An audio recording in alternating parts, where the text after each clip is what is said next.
ఇలా మనం డైలీ మన కిచెన్లో మనం వంట చేస్తున్నప్పుడు వెజిటేబుల్ వేస్ట్ ఉంటుంది కదా, అది వాటర్లో వేసుకొని మనం డైలీ వంట చేయడానికి రైస్ అయితే తీసుకుంటాం కదా, కడిగినప్పుడు బియ్యం కడిగిన వాటర్ అనేది మనం వేస్ట్గా పడేయకుండా ఇలా స్టోర్ చేసి పెట్టుకోవాలి ఏ రోజు ఆ రోజు.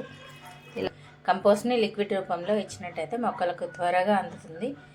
సో ఇలా కూడా ప్రయత్నించి చూడండి.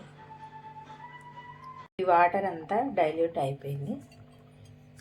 సో ఇప్పుడు మనం మొక్కలకు ఇవ్వచ్చు. ఇలా చేసే ప్రాసెస్లో మూత అయితే పెట్టకూడదండి. మూత పెడితే ఈ వాటర్ స్మెల్ రావడం జరుగుతుంది. స్మెల్ రావద్దు అంటే మనం మూత పెట్టద్దు. ఇప్పుడు ఈ నార్మల్ వాటర్లో ఇవి పోస్తా.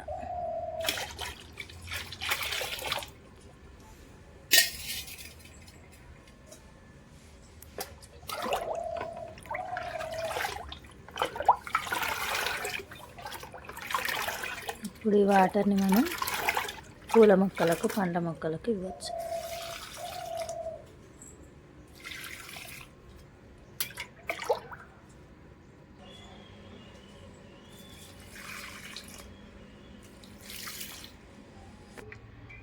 కాకరకాయ చెట్టు ఇంతకుముందు ఉంది కదా, ఆ విత్తనాలు పడి అదే మళ్ళీ మొక్క అయితే వచ్చింది. కరివేపాకున్న కుండీలోనే వచ్చింది. సో అక్కడ కూడా వాటర్ ఇస్తున్నాను. ఇక్కడ దొండ చెట్టు పాదులు అయితే ఉన్నాయి చూడండి.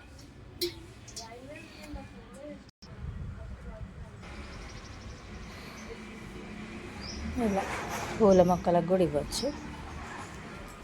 చూడండి గుత్తులు గుత్తులుగా ఎలా వస్తున్నాయో.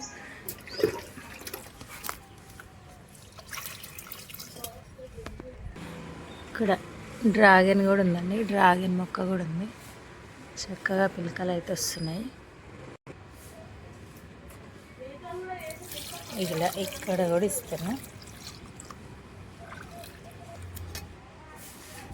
ఈ మొక్కలకు కావాల్సిన పోషకాలన్నీ ఈ వాటర్ లిక్విడ్ రూపంలో మనం కంపోస్ట్ అయితే ఇవ్వచ్చు. మీరు కూడా ఇలా ట్రై చేసి చూడండి. Thank you.